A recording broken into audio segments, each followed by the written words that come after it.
First of all, you see, I have to say, I always ask God, but He give me always more than what I ask. Alhamdulillah. He has $7 million sitting in his bank account. He is the most dominant lightweight fighter on the planet. A man who went on a 16-fight winning streak inside the UFC, tied the greatest winning run in the history of the promotion, and became only the 11th double champion the organization has ever produced. He has beaten every single person they have put in front of him.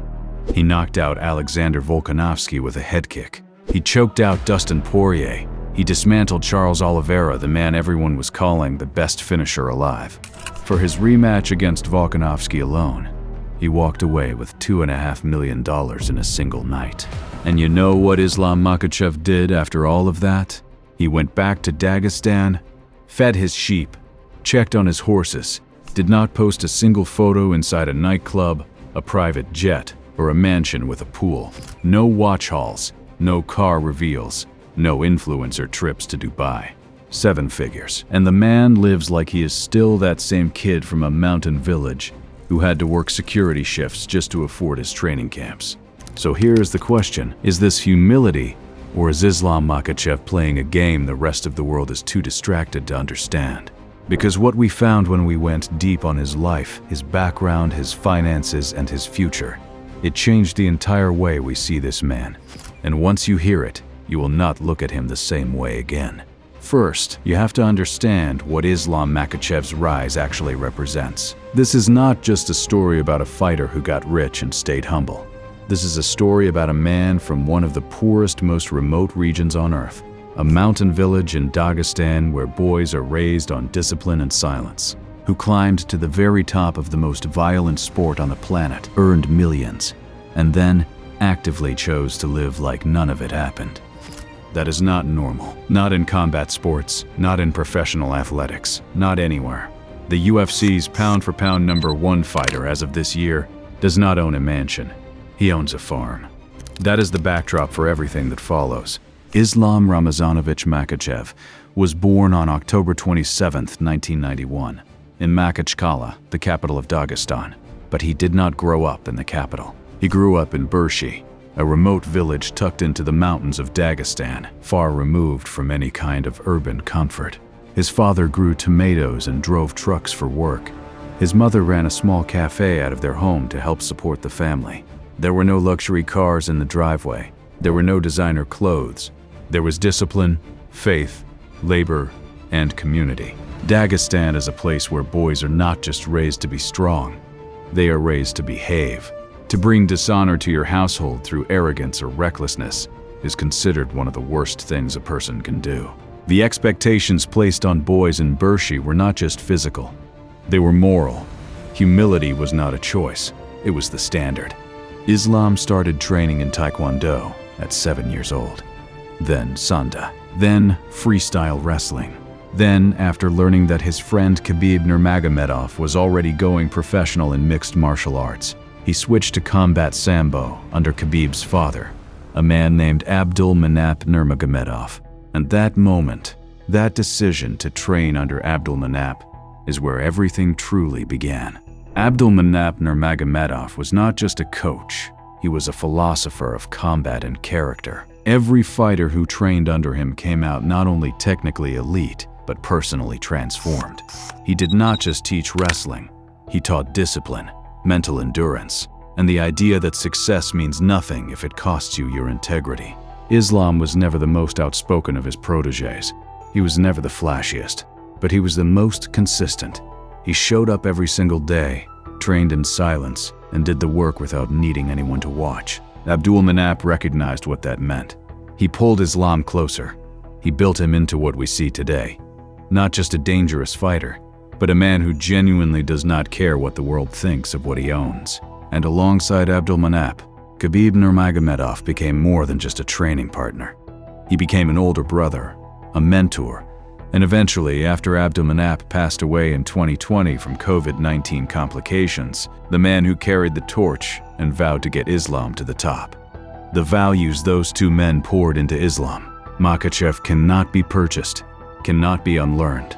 and cannot be separated from who he is today. Before Islam Makhachev was making $2.5 million a night, he was working security shifts just to pay his bills. While training full-time at Dagestan State University, studying physical education, he took a job as a security guard. His boss, apparently understanding what kind of man he was dealing with, allowed him to train during work hours and continued paying his salary while Islam was away for competitions. That detail matters because it tells you something about the environment Islam operated in. This was not a world of sports agents and sponsorship deals. This was a world where a fighter had to find a boss who believed in him just to keep the lights on. He made his UFC debut in 2015. The early paydays were modest. He lost once to Adriano Martins by first-round knockout and spent years grinding up the lightweight rankings in fights that most casual fans never watched, earning nowhere near what his talent deserved. But he did not complain. He did not hold press conferences about his contract. He went back to the gym, kept training under Khabib, and trusted the process. That patience, that Dagestani patience, is what made everything else possible. Now here is where things get more complicated than most people realize. Not just he's humble, not just he comes from a tough background. We are talking about a man who, at the peak of his wealth and power, sat down and articulated exactly why he refuses to change. Islam Makhachev did not dodge the question when it came up. He went straight at it. He said this, and we want you to really hear it. I'm not here just for money. It's all about legacy. Let that sink in. He is not performing humility for a camera. He is not playing the hometown hero role for brand purposes. When asked about his future, about what he wants when the fights are over and the cameras are off, he described it like this: "When I retire, I just want a normal life in Dagestan. I have more than 20 horses right now. I pay people to take care of them. After I retire, I can do it myself. Not for money, I just enjoy it."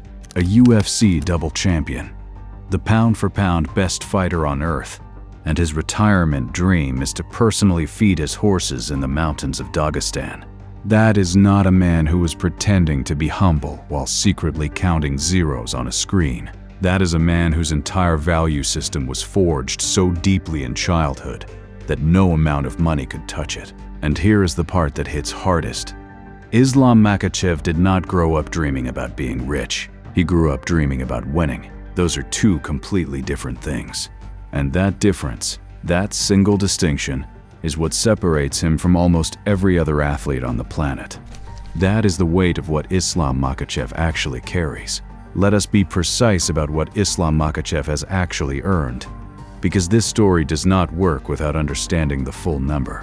His net worth as of 2025 and into 2026 is estimated at somewhere between $5 and $7 million. His total fight earnings across his UFC career have crossed the $5 million mark. His single largest payday, the Volkanovski rematch at UFC 294, brought him $2.54 million in one night. His fight against Dustin Poirier at UFC 302 paid out $1.84 million. The first Volkanovski fight, $1.49 million. He has earned 7 figures in 3 separate UFC fights. Think about what that means. He crossed $1 million in earnings not once, not twice, but 3 times inside the octagon. And beyond the cage, his endorsements tell their own story. He has a partnership with Monster Energy, one of the biggest sponsorship brands in combat sports. He works with Guerrilla Energy. He represents Wahed Invest, a New York-based halal investment fintech company, which aligns directly with his Islamic faith and signals that he is thinking about his money seriously. And he partners with Al Hadaya, an Islamic gifting company that speaks to his cultural identity. These are not random brand deals. They are curated, intentional, built around who he actually is. Now, here is where it gets interesting. Because for a man with $7 million, the physical footprint of Islam Makhachev's wealth looks almost nothing like what you would expect. He owns a farm in Dagestan, not a vacation home in Marbella, not a penthouse in Dubai, a working livestock farm in the mountains he grew up in, with over 1,000 animals, sheep, horses, deer. He described it himself in a video released by UFC Europe before UFC 311. saying it is one of the two places he is always at, the gym and the farm. He does own a Mercedes-Benz AMG G63, a vehicle that runs roughly $180,000 to $190,000 in the United States, and he was photographed at the UFC 322 press conference wearing a Richard Mille wristwatch valued at approximately $1.5 million. So he is not completely without luxury. But there is a pattern here that cannot be ignored. Every high-value item he owns is either functional, a car you actually drive, a watch you actually wear, or deeply personal, like the farm that connects him to where he came from. There are no vanity purchases, no fleet of cars sitting in a showroom garage, no social media content built around possessions. Khabib Nurmagomedov lives the same way, and Islam was watching Khabib long before he was ever watching anyone else. This part gets overlooked constantly, and it should not. Islam Makhachev is a devout Muslim who prays 5 times a day, fasts through Ramadan even during training camps, and maintains a strict halal diet at all times. His religion does not just tell him how to fight, it tells him how to think about money, about status, and about success. Islamic teachings on wealth are direct. Money is a tool, not a goal. Arrogance about financial status is explicitly discouraged. Gratitude for what you have is considered more spiritually important than accumulating more. And the community, the family, the village, the people who supported you before you had anything, they are not left behind when you rise. You bring them with you. This is not a performance. This is a belief system that Islam Makhachev has operated inside his entire life. And it explains, more than almost anything else, why the money has not changed him. Here is what makes this story different from what it looks like on the surface. Most people look at Islam Makhachev and see a fighter who is too focused to care about money, a warrior monk type, someone whose discipline simply does not allow for luxury. But here is what is actually happening. Islam Makhachev is not indifferent to wealth. He is indifferent to what wealth is supposed to signal. That is a completely different thing. The man owns $1.5 million on his wrist. He drives a nearly $200,000 truck. He has a farm with over 1,000 animals, which is not cheap to build or maintain. He is not poor. He is not even pretending to be poor. What he refuses to do, what he has always refused to do, is let what he owns define who he is. Because in Bershi, in that mountain village, in that household where his father grew tomatoes and his mother ran a cafe, nobody was defined by what they owned. They were defined by how they showed up, how they treated people, how they trained, how they prayed. That is not a lifestyle choice Islam Makhachev made after he got money. That is the only lifestyle he has ever known, and $7 million was not enough to replace it. Think back to what Abdulmanap Nurmagomedov built in those training rooms in Dagestan. He did not build fighters. He built men who happened to be fighters, and the single most enduring thing he installed in every one of them, in Khabib, in Islam, in all of them, was this. This my belt for my coach, Abdulmanap Nurmagomedov. Many years ago, he told me, just training hard and you're gonna be champion. And I wanna give this belt. That the cage is a test of character, not just skill. And what you do when the world is watching your bank account is the same test. That is not luck. That is not coincidence. That is Dagestani upbringing operating exactly as intended. So where does Islam Makhachev go from here? He is the current UFC welterweight champion after defeating Jack Della Maddalena at UFC 322, making him only the 11th double champion in UFC history. Lightweight champion of the world, Islam Makhachev! Tying Anderson Silva's record for the longest winning streak the promotion has ever seen. The lightweight title he left behind is already being contested by others, and the questions surrounding what comes next are real.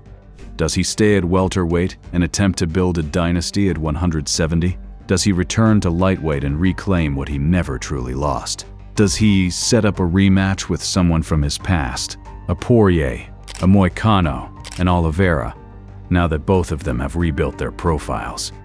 And then there is the retirement question. Because Islam Makhachev, unlike most fighters at the peak of their power, has already told the world what the exit plan looks like. It is not coaching clinics. It is not a promotional role. It is not a podcast or a brand. It is 20 horses in Dagestan, personally fed, every morning, by himself. That right there tells you everything about the timeline he is working with. He is not building the media empire. He is not chasing celebrity. He is finishing the chapter he started as completely as possible and then going home. Everything the MMA world mapped out for the next 3 years, the super fights, the legacy debates, the pound-for-pound conversations, all of it is still alive, but it exists on Islam's terms, his timeline, his conditions. Islam Makhachev's road will be longer than most people expect, and longer, honestly, than some will be comfortable waiting for. But everything he has ever done in this sport has been the long way, the patient way, the Dagestan way, and he does not accept any story that does not end with his hand raised.